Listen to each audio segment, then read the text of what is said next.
강혜신의 오늘의 미국.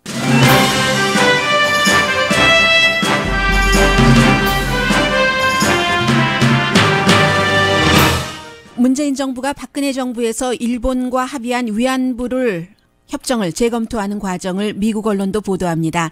뉴욕타임스는 문재인 대통령에게는 정치적 외교적 도전이라고 전했습니다. 개성공단 폐쇄가 박근혜 전 대통령의 일방적 지시였고 북한 노동자의 임금이 무기 구입에 쓰였다는 확고한 증거가 없다는 한국 통일부의 발표도 미국이 주목합니다. 소녀들과의 성추행 등으로 상원 선거에서 진 엘라바마주 공화당 후보가 상대 후보의 당선 발표를 연기해달라는 소송을 했습니다. 부정선거니까 다시 선거를 해야 한다는 주장입니다. 미국 직장 남성의 3분의 1은 지난해에 자신이 성희롱을 했고 여성의 반은 성희롱을 당했다는 조사가 나왔습니다. 상당수의 남성은 자신의 행동이 성희롱인 줄 모른다는 게 문제로 지적됩니다. 2017년 미국에서는 대학을 졸업한 젊은 농부가 크게 늘어났고 연방 법관 지명자의 91%는 여전히 백인, 그 가운데 81%는 남자입니다.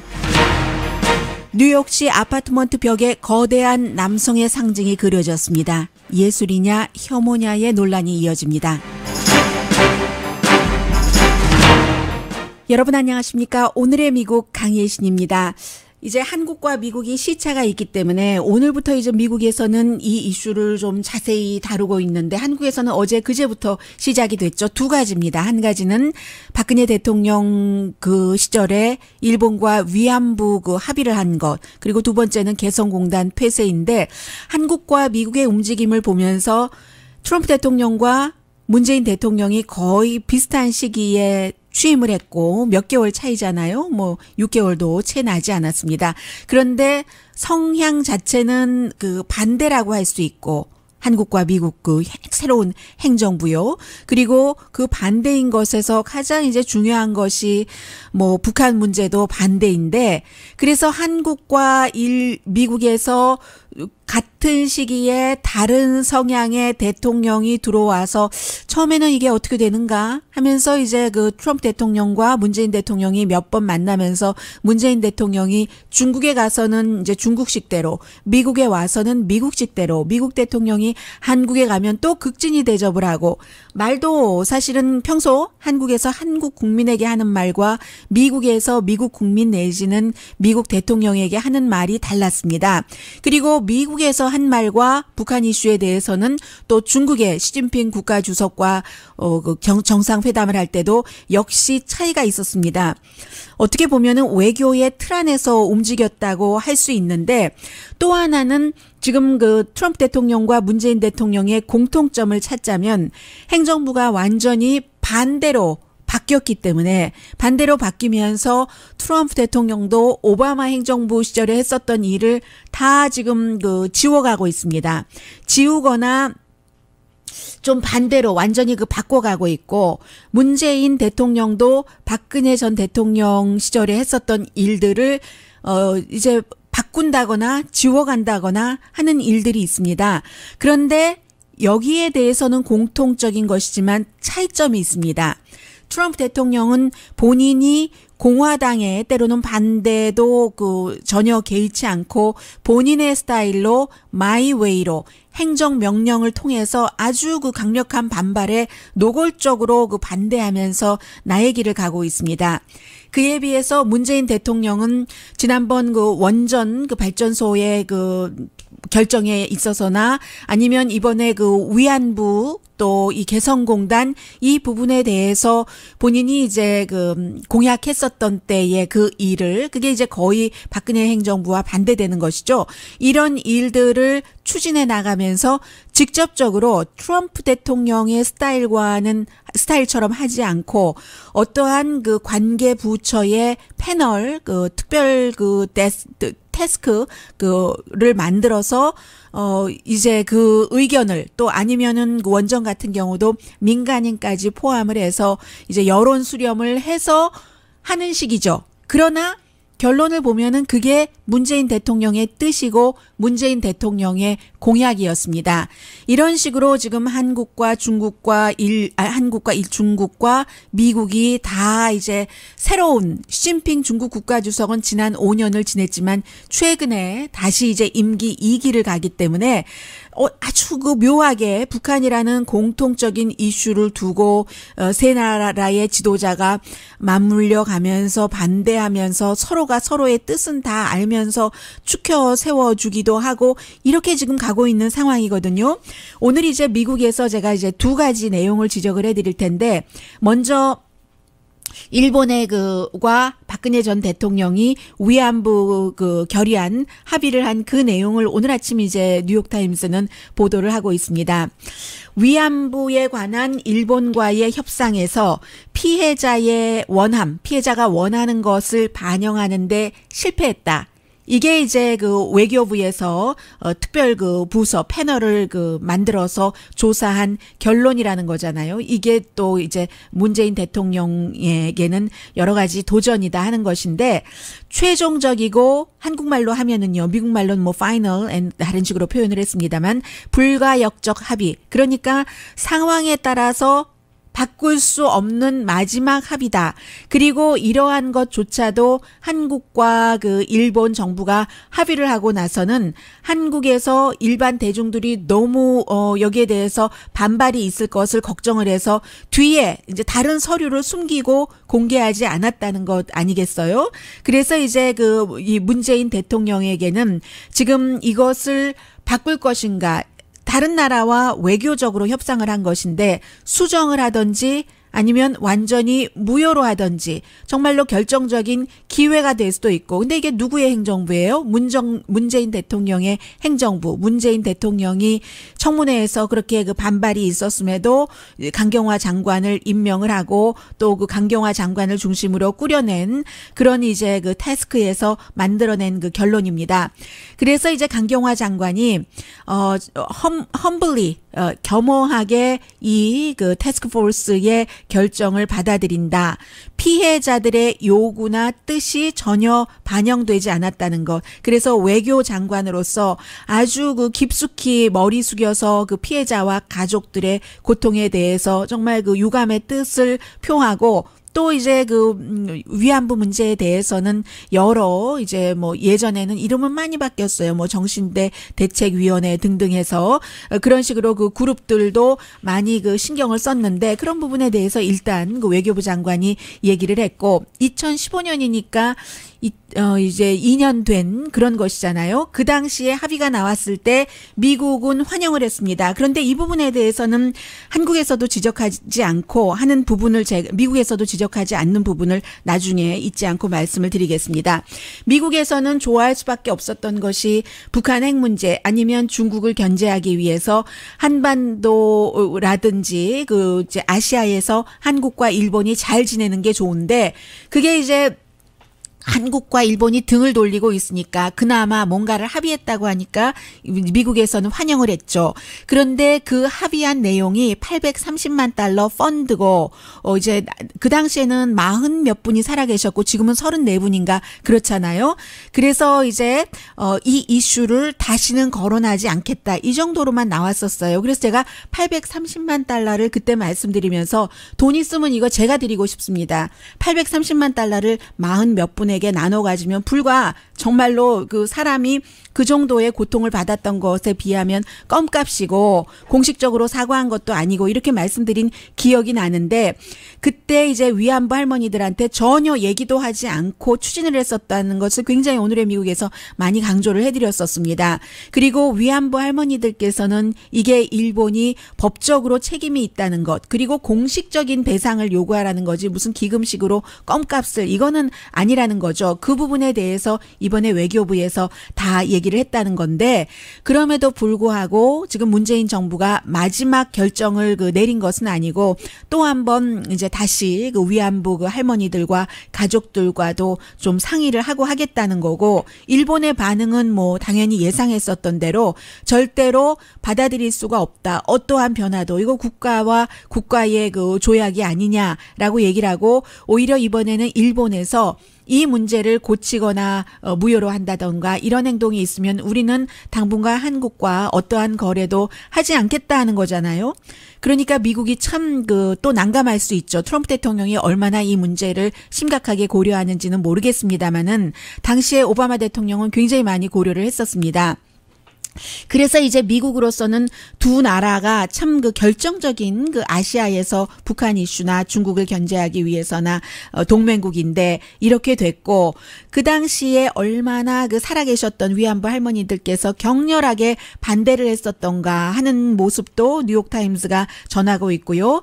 선거 공약을 할 당시에 문재인 대통령이 이 조약은 다시 리뷰를 하겠다라고 공약했었던 것이요. 그리고 뭐 역사학자들이 얘기하는 여러 가지 내용을 하고 있는데, 국제적인 규범으로는 항상 이런 일이 있을 때 피해자가 중심으로 된 접근을 해야지 되는데, 그게 이제 또 피해자 전쟁 당시에 여성의 권리가 있잖아요. 여성이 항상 성적으로 이런 피해자가 되기 때문에, 그런데 이런 게 전혀 없었기 때문에 일본과 한국 사이에 give and take 협상을 통해서 이루어진 것이다. 이 give and take가 무엇이라는 것은 나오지 않았어요. 그래서 이제 정부가 이제 또 다른 이제 다시 한번 이제 여러 가지 후속 조치를 하기 위한 결정을 내리기 위한 과정을 가겠다는 건데, 5월 달에 이제 대통령이 되고 나서 인수 과정도 없이 문재인 대통령이 일을 하기 시작하면서 2015년도 이 딜에 대해서 한국 국민은 정서적으로 받아들일 수 없습니다라고 얘기를 했습니다만, 대통령이 된 뒤에는 이것을 완전히 없애버리겠다라는 말은 하지 않았고, 이제 스페셜 패널을 만들어서 이렇게 리뷰를 한 결과를 지금 얘기를 했는데, 이게 정치적으로나 이제 외교적으로 문재인 대통령에게 기회이기도 하지만 도전이기도 하다는 거죠. 문재인 대통령을 지지하는 아주 진보적인 사람들은 이것을 완전히 없애버리기를 원하지만, 그러나 지금 워싱턴에서의 압력도 있고, 워싱턴이 뭐 꼭 위안부 문제를 그렇게 해라 하고 원했다는 게 아니라 일본이 지금 보지도 않겠다고 하니까 일본과의 관계 악화 같은 이런 압력이라는 것이죠. 그리고 한국 내부에서도 문재인 대통령도 대통령을 하려면 일본과 거래를 하지 않고 어떻게 북한 이슈를 포함해서 뭐 무역 등등 뭐 한국의 여러 가지 프로그램도 수출을 하고 해야지 되는데 할 수 있겠어요. 문재인 대통령으로서는 굉장히 딜레마인 거죠. 이 시작이 박근혜 대통령이 처음에 이제 대통령이 되고 나서 위안부 문제, 이게 제대로 해결되지 않으면 아베 신조 일본 총리를 만나지 않겠다고 했고, 그 당시에 아베 신조가 정말로 그 문제와 그 문제를 따로 우리는 처리를 해야지 된다 하면서 조건 없이 박근혜 대통령을 만나겠다고 머리를 조아렸던 적이 굉장히 많습니다. 그래서 이제 어떤 사진에 보면은 오바마 대통령이 중간에 앉고 뭐 아베 신조 일본 총리와 박근혜 대통령이 있고, 나중에 노력 끝에, 미국의 노력 끝에 그렇게 됐었던 부분이 있는데, 나중에 갑자기 박근혜 대통령이 마음을 바꿔서 이런 협상을 하고 나서 외교부에서도 그것을 그대로 발표하기는 참 애매하니까, 이게 이제 그런 부분, 나중에 이제 뭐 이면 계약서 말하자면 그런 것이 있어서 비공개된 것에는 성노예라는 sexual slave라는 단어를 쓰지 않았고, 미국 말로 한 것을 한국말로 그대로 표현을 하자면 일본군을 편안하게 하는 피해자다, 이런 식으로 했었다는 거예요. 그래서 이제 여기까지 나오는 거 보면은 이 문제가 여기서 끝이 아니라 이제 문재인 대통령, 문재인 행정부가 이 문제를 어떤 방식으로 가지고 갈 것인가, 그리고 외교적으로 두 국가, 두 나라의 지도자가 최종적으로 도장을 찍은 것이기 때문에 이것을 수정할 수 있는가. 트럼프 대통령도 무효로 한 것도 있고 수정하겠다고 하는 것도 있고 하잖아요. 문재인 대통령이 지금 그 입장에 처해 있는 거죠. 위안부 문제 같은 것. 개성공단은 잠시 뒤에 말씀드리겠습니다만은 그 부분은 뭐 다시 오픈한다 안 한다가 국내적인 이슈가 많이 물론 미국과 중국도 연결이 돼 있지만 국내가 우선이지만, 이 문제는 이제 일본과 같이 한 것이기 때문에 참 문재인 대통령으로서는 또 다른 어려움에 처해 있는 것이고, 그리고 위안부 이 이슈에 대해서 미국의 압력 때문에 그랬다, 이런 주장들은 있고, 그 밖에 플러스 알파가 무엇이 있을까 없을까는 아직 드러난 것은 없습니다만 미국의 입장에 대해서는 제가 미국에서 당시에 이 뉴스를 많이 했기 때문에 한 가지를 전해드리겠습니다. 미국 언론과 한국 언론 어디서도 얘기하지 않고 있는 것이고 그때의 미국이 일본과 한국이 위안부 이슈만이라도 합의한 것을 굉장히 반겼었다라고 얘기했었을 때 대통령은 버락 오바마 대통령입니다. 제가 분명하게 기억을 합니다. 버락 오바마 대통령 시간이 없어서 제가 그 클립은 찾지 못했는데요. 오늘의 미국에서 분명히 전해드렸었거든요. 오바마 대통령이 그때가 또 하필 그 세월호 사태가 일어났었을 때예요. 그래서 한국을 방문했는데 굉장히 중요했었거든요. 그때 한국을 방문하고 나서 일본으로 가는, 그래서 일본에 가기 전에 한국을 방문했었고 뭐 위안부 이런 문제가 있었기 때문에 너무 중요한데 한국 모든 언론에서 너무 그 오바마 대통령의 방문을 가볍게 다루는 거예요. 뭐 예를 들면 그 당시에 정말 그 중요한 역할을 많이 했었던 JTBC 같은 경우는 그때는 지금과 달리 1시간 뉴스를 했었던 때로 기억이 되는데 오바마 대통령이 너무 중요한 이슈로 한국에 갔는데 거의 끝 무렵에 그것도 이제 주요 앵커가 아니라 여자 앵커가 날씨 딱 하고 나서 조금 그냥 슬쩍 이렇게 다루고 마는 거예요. 그런데 그때 오바마 대통령이 한국에서 뭐라고 했냐면 위안부 문제에 대해서는 일본에 가기 직전이에요. 아베 신조를 이제 조금 있으면 만나야지 되는데 위안부 이슈에 관해서는 가장 중요한 것이 그 위안부셨던 당사자 그분들의 뜻대로 처리하는 것이 맞습니다. 오바마 대통령이 그 당시에 한국에서 그렇게 얘기를 했어요. 그리고 제가 그렇게 얘기하는 오바마 대통령의 말씀을 여러분들께 오늘의 미국을 들으시는 분들께는 전해드렸습니다. 그리고 나서 제가 하나 클립 찾은 것은 있는데 그 한국에서 일본으로 갔죠. 일본으로 가서 오바마 대통령이 일본에서 한 얘기입니다. 이 위안부 문제, comfort woman, 이 과거에 이것은 정말로 잔혹한 인권을 유린한 범죄다라고 얘기를 했습니다. Have to recognize that this was a terrible, egregious violation of human rights. Those women were violated in ways that even 그러니까 제가 말씀드리고 싶은 것은 아무리 미국이 한국에 우리의 이해관계가 있으니까 다른 나라와 좀 잘 지내달라라고 요구 내지는 압력을 할 때 기본적인 틀 안에서의 요구나 압력을 하라는 것이지 이렇게 하나의 두 개의 이슈를 가지고 이 이슈를 뭐 일본이 원하는 대로 이렇게 외교 협상을 해라? 그런 정도의 압박은 오바마 행정부에서 한 적이 없습니다.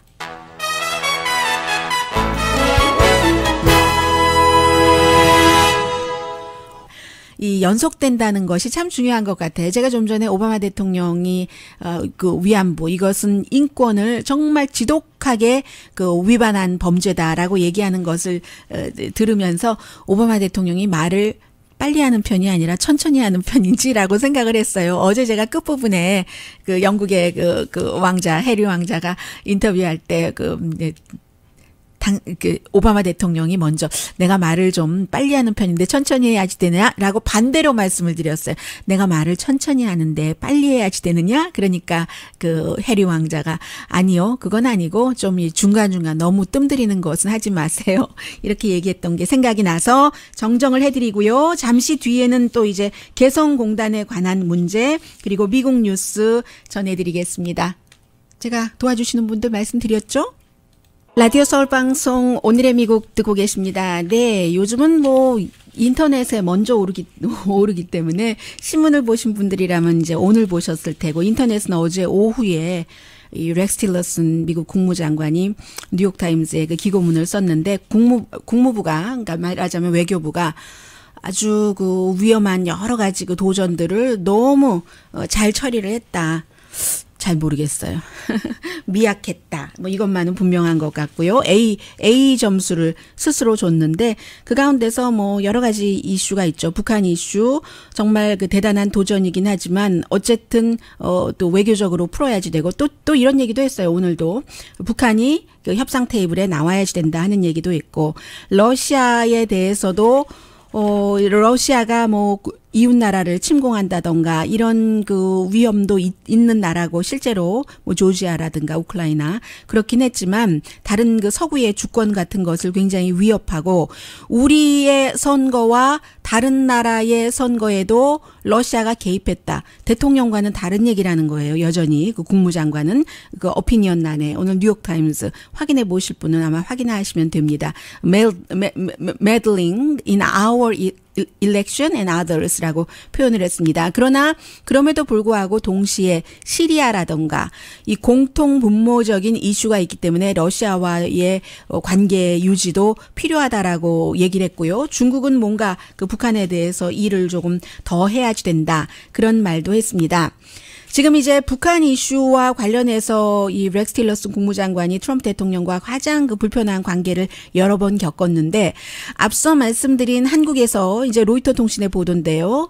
이 위안부 결의안을 일본과 체결한 것에 대해서도 이것을 수정할 수도 무효로 할 수도 있다 하는 일단의 외교부 그 소속 그 특별 태스크의 결론을 내놓은 것과 마찬가지로 지금 한국에서 문재인 행정부가 통일부에서 정한 똑같습니다. 그런 특별한 그 패널들이 모인 태스크포스에서 개성공단을 그 가동을 중단시키면서 그때 그 박근혜 대통령이 내렸었던 그 조치가 어떠한 그 행정부 내부에서 그 의논이 있었다던가 합법적인 절차를 거친 게 아니라 대통령이 말로 하라고 그래서 어느 날 갑자기 그렇게 된 것이다 하는 게 지금 통일부 내부의 조사라는 거예요. 그래서 통일부 장관도 강경화 외무부 장관과 마찬가지로 humbly 받아들인다. humbly accept 하겠다. 이 결과에 대해서라고 얘기를 하면은 개성공단을 다시 그 오픈할 수도 있는 것인가? 이렇게 볼 수 있지 않겠어요?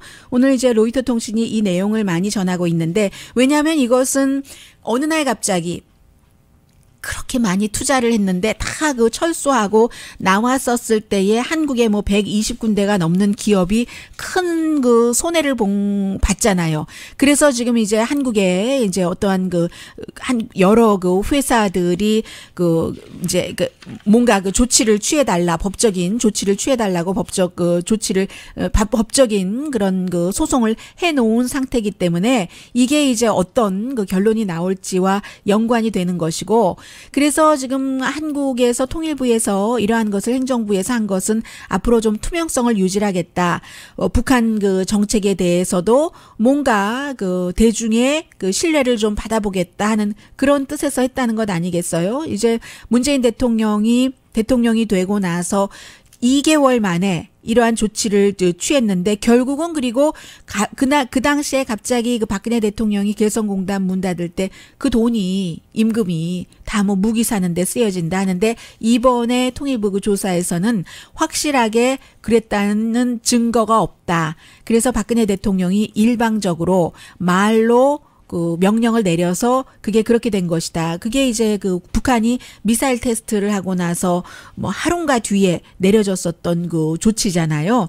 그래서 이제 뭐 이러한 것들이요. 뭐 이것도 문재인 대통령의 방법 자체에서는 절차로서는 스타일이기도 하고 트럼프 대통령과도 다른, 박근혜 대통령과도 다른 그런 스타일이기도 하고, 그리고 이제 여기서 끝이 아니라 위안부도 아직 결론을 내리지 않았다. 어떻게 갈 것인가. 이 개성공단도 마찬가지인 거죠. 개성공단에 그 싹이 텄을 때가 2000년도잖아요. 처음으로 정말 그 남북 정상회담이 있고 나서 우리가 화합하고 뭐 잘 평화적으로 지내야지 된다 해서 정말로 그 어떤 그 상징이었는데 이렇게 됐고 문재인 대통령이 선거 캠페인 할 때는 공약을 했죠. 다시 오픈을 하겠다고.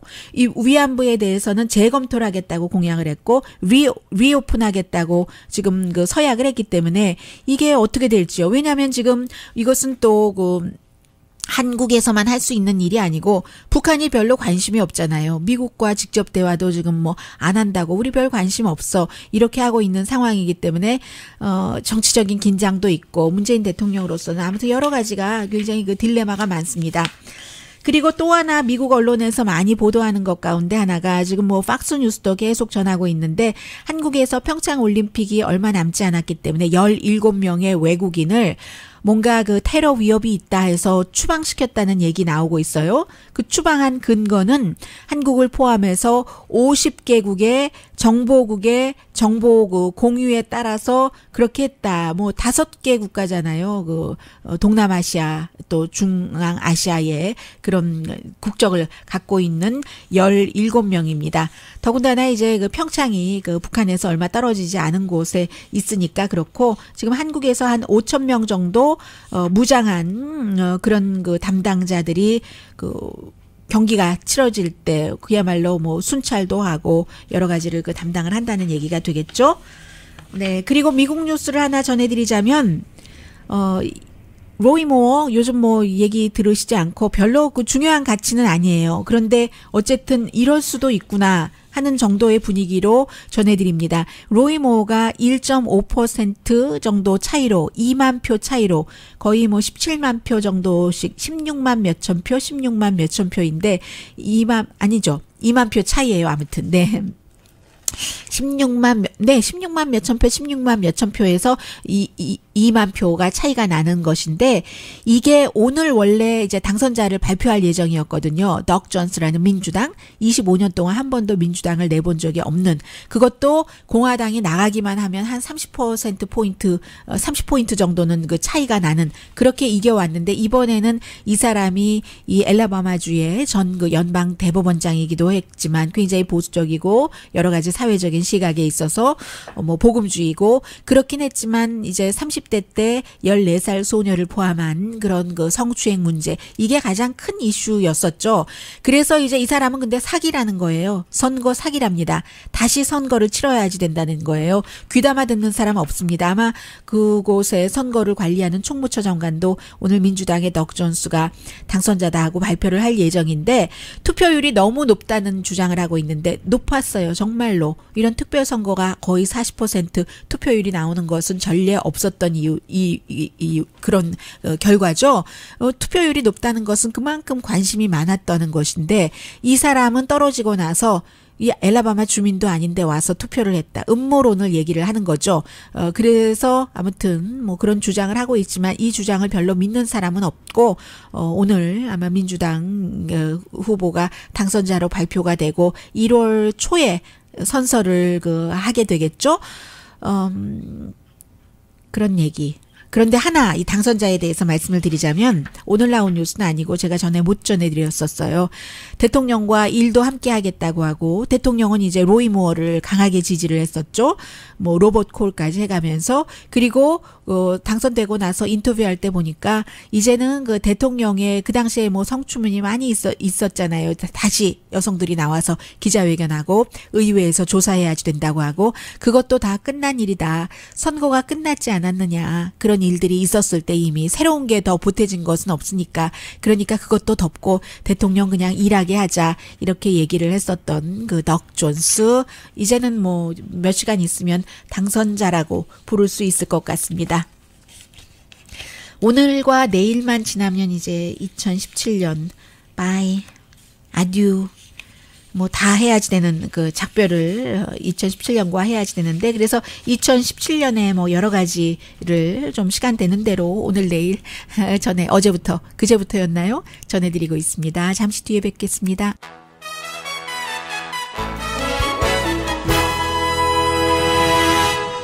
라디오 서울 방송 오늘의 미국 듣고 계십니다. 어제 말씀드렸었던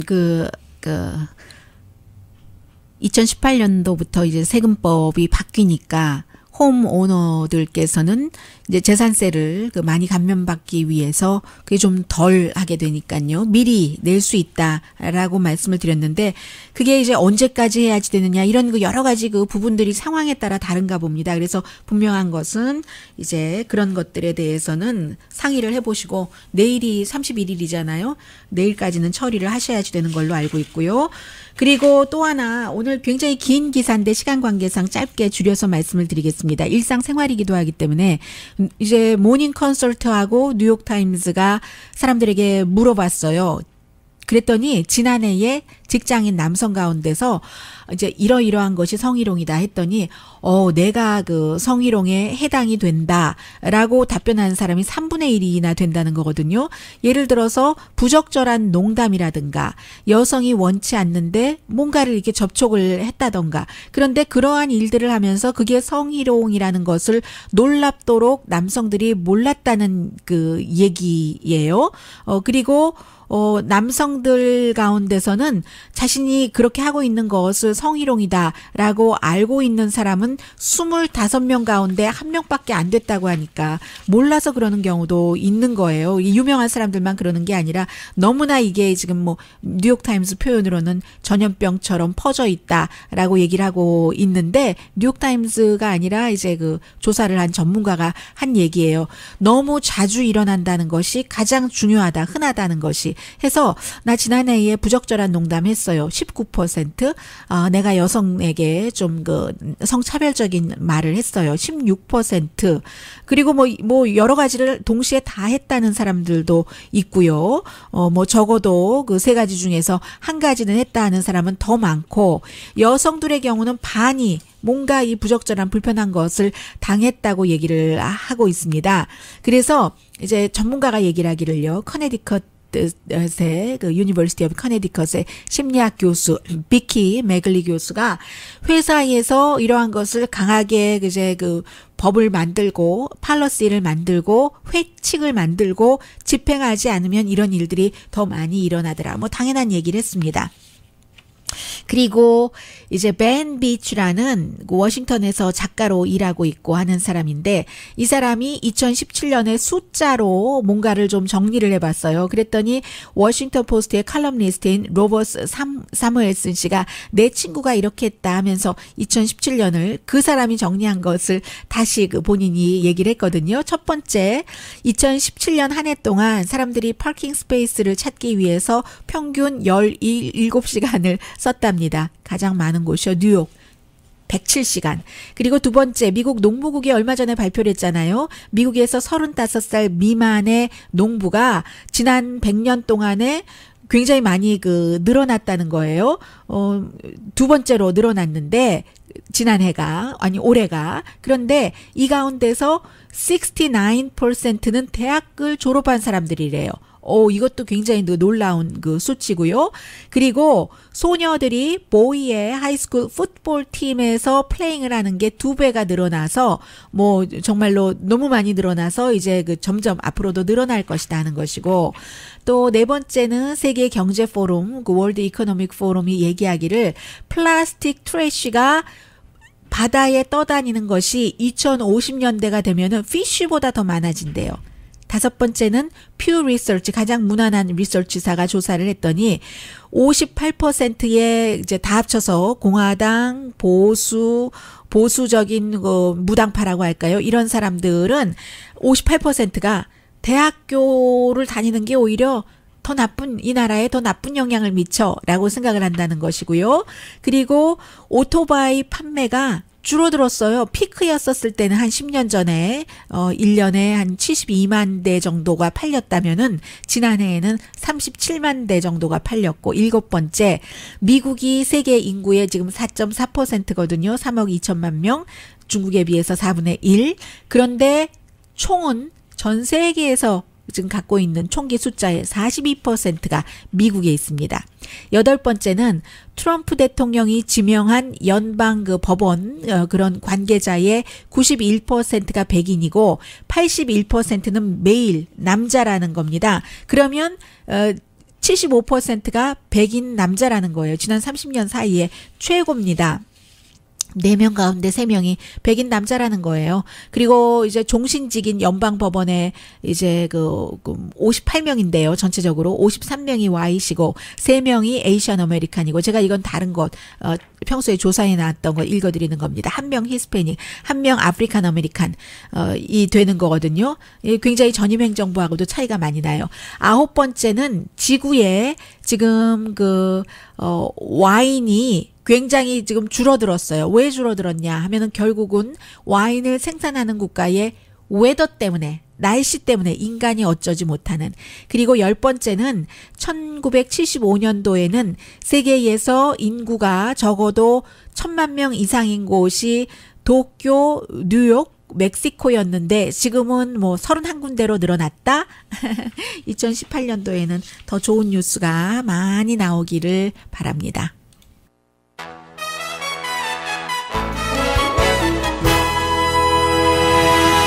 라디오 서울 방송 오늘의 미국 듣고 계십니다. 뉴욕의 일인데 이 내용을 저는 원래는 처음에는 뉴욕 포스트의 기사로 봤어요.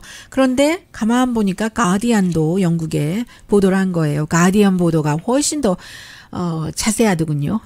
그래서 미국의 내용인데 가디언의 보도로 전해드리겠습니다. 뉴욕에 살고 계시는 분들 안녕하세요. 새해 복 많이 받으세요.